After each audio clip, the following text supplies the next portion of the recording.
Après l'alimentation, Isabelle Deminck, vous désignez la cosmétique et les produits d'hygiène personnelle comme une source majeure de danger pour notre santé, notre longévité. Vous les désignez carrément comme festival des polluants. Pour quelle raison?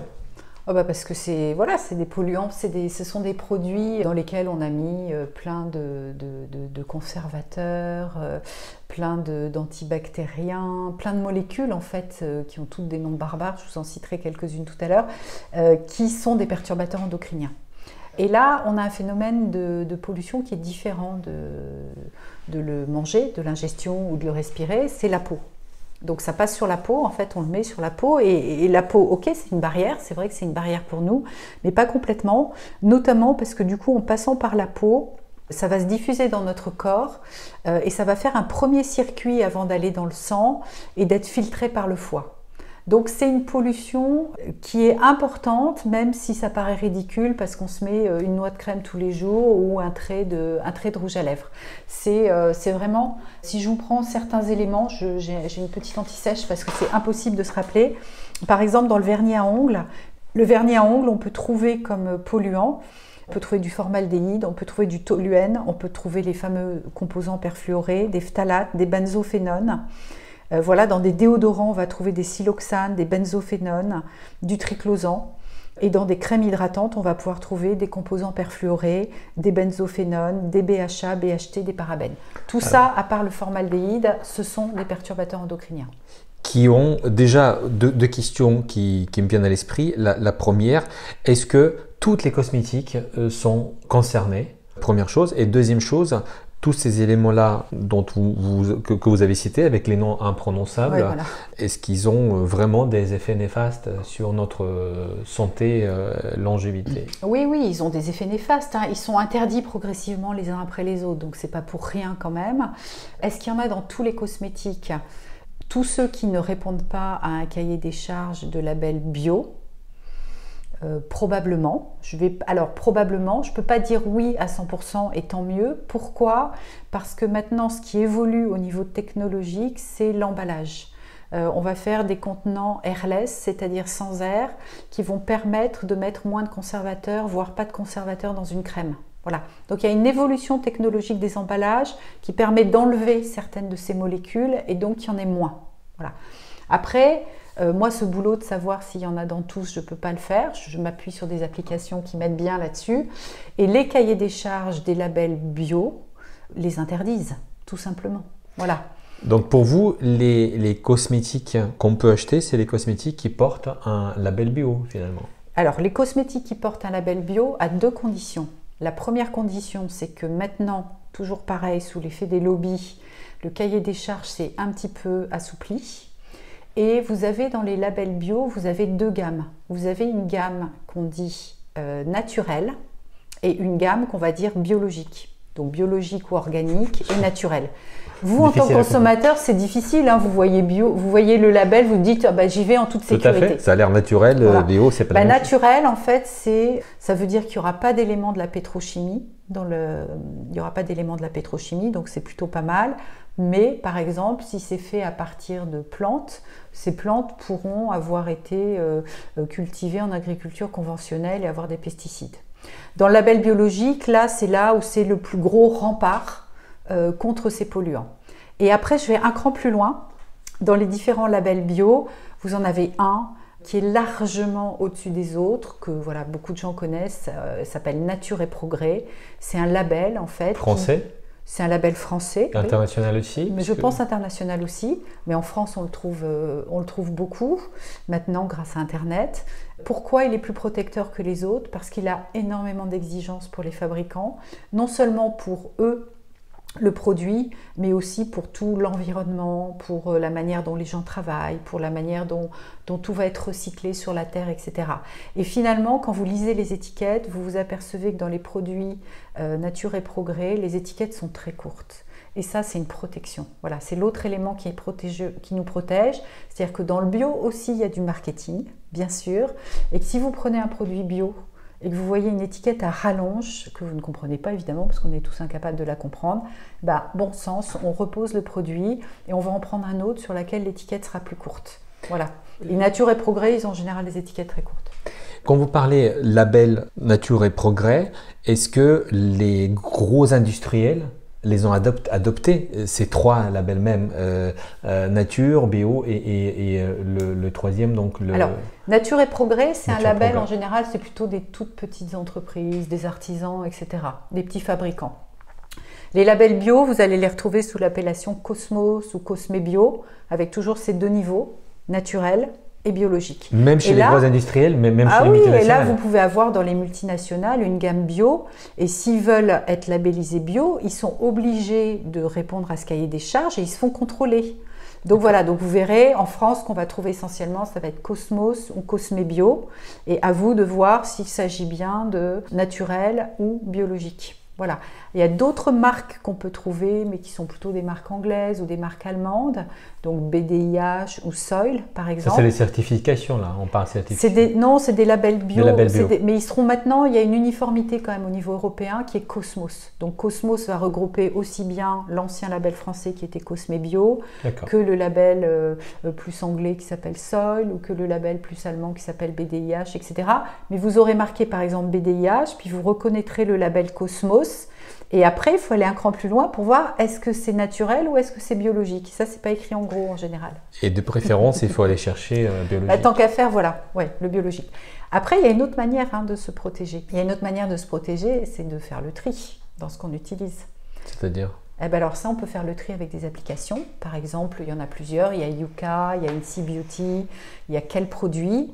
Moi, j'aime bien Quel Produit. Quel Produit, c'est une application qui a été lancée par le magazine Que Choisir, qui est un magazine de protection des consommateurs.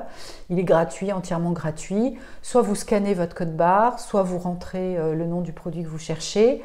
Il va vous donner un résultat en couleur et différencié selon vous êtes un adulte, un enfant, un ado. Et s'il y a un produit qui ne va pas, il va vous l'identifier et vous saurez tout de suite ce que c'est. Donc ça, c'est pas mal. Yuka et NC Beauty sont très bien aussi, mais ils ont une partie payante maintenant pour avoir... Voilà, je dis rien contre ça, j'explique juste la différence. Ils ont une partie payante pour avoir tous les résultats.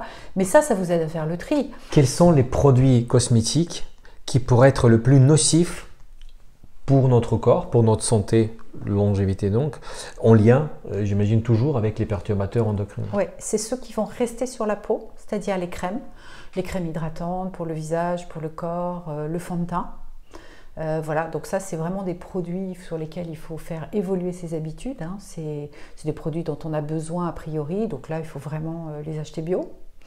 La deuxième catégorie, c'est des produits qui sont tout petits mais très nocifs. C'est le rouge à lèvres. Et le rouge à lèvres. Ouais, et le vernis à ongles. Le rouge à lèvres, pourquoi?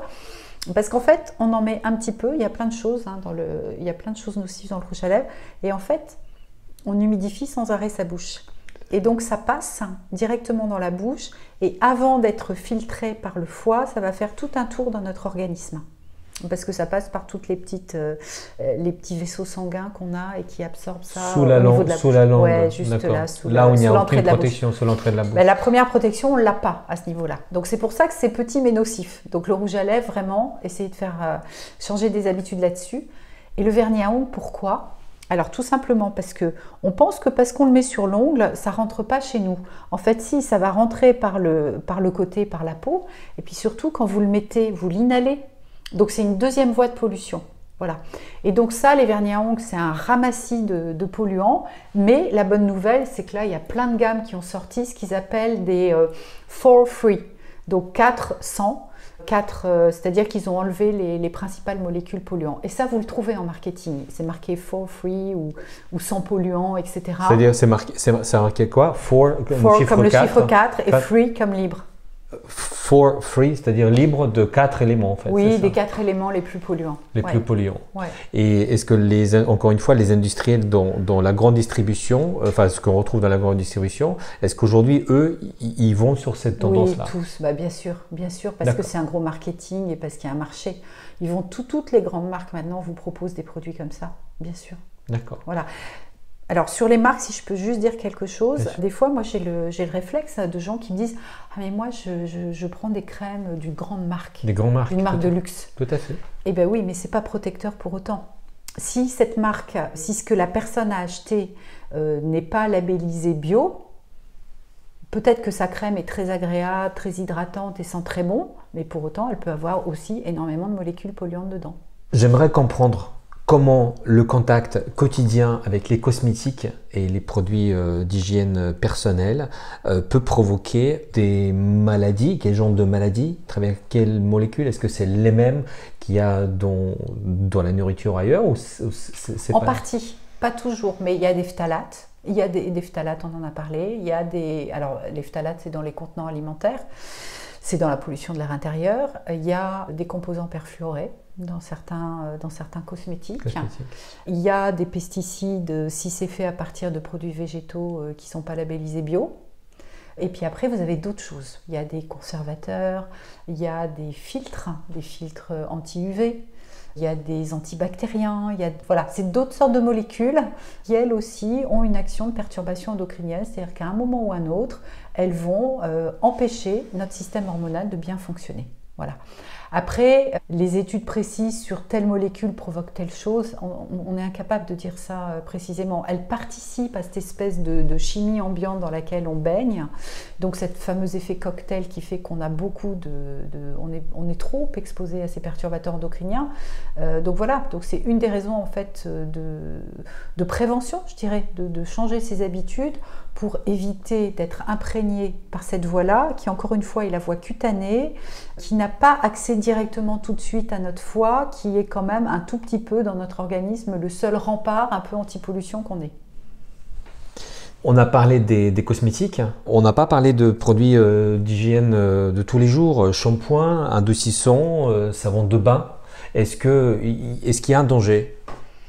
Alors, il y en a moins pour nous parce qu'il ne reste pas sur notre corps. Voilà, il y en a un petit quand même, et il y en a un, je dirais, pour la nature et notre environnement, c'est qu'ils repartent dans les eaux usées, et on voit l'exemple avec les autres polluants comme les PCB, les dioxines, etc. C'est ce qu'on appelle, c'est des polluants qui restent en fait après dans nos terres et qui vont repolluer à nouveau toute la chaîne alimentaire, et donc nous au final, parce qu'on va consommer les animaux ou les légumes, etc. Donc, par principe, en fait, on devrait se protéger nous, mais protéger notre environnement, parce qu'on est interdépendants. On a un peu de mal à le comprendre encore aujourd'hui et on l'a un peu oublié. Je crois que la nature nous le rappelle malheureusement très fortement. Voilà. Donc, si quelqu'un doit faire des efforts budgétaires, etc., ça ne va pas être la priorité à changer. La priorité à changer, ça va être ce qui reste sur notre peau. Est-ce qu'il y a des perturbateurs endocriniens dans la dentifrice de tous les jours? Alors, il peut y en avoir, ça va être du triclosan. Le triclosan, c'est un antibactérien. Il y en a de moins en moins, parce qu'ils ont quand même fait attention. Alors, je ne sais pas si je peux citer une marque. Il y a une marque qui s'appelle Colgate, qui est quand même très connue. Donc, eux, ils se sont fait pointer du doigt par tout le monde, par les magazines de consommateurs, etc. Ils continuent imperturbablement à mettre du triclosan dans leur dentifrice. C'est toujours dans les dentifrices de Colgate? Alors là, je n'ai pas vérifié depuis quelques mois, donc je ne peux pas vous dire s'il y en a encore. Mais franchement, je pense que le premier livre que j'ai écrit sur les perturbateurs endocriniens, c'était en 2016. Donc en 2016, j'avais étudié ça à la loupe, il y en avait. Ils se sont fait, voilà, je vous dis, vraiment épingler. Et en 2021, il y en avait encore. Voilà, donc eux, ils s'en fichent apparemment. Mais d'autres marques les ont enlevés. Pourquoi? Parce que le triclosan, c'est un antibactérien, donc ça a posé un gros problème de résistance aux antibiotiques, et ça c'est un problème américain, donc les Américains l'ont interdit avant l'Europe sur le marché. Son utilisation est quand même c'est bien restreinte aussi sur le marché européen, parce qu'il y a eu des réglementations qui sont passées, mais malgré tout, on peut en trouver encore dans certains dentifrices. Ça va être le principal à se méfier. Et le triclosan, quelle est son action sur la santé? Antibactérien. Non, mais je veux dire, quel est son danger? C'est un perturbateur endocrinien. Donc après, précisément dire à chaque fois, c'est impossible. Il participe de ce cocktail de perturbateurs endocriniens.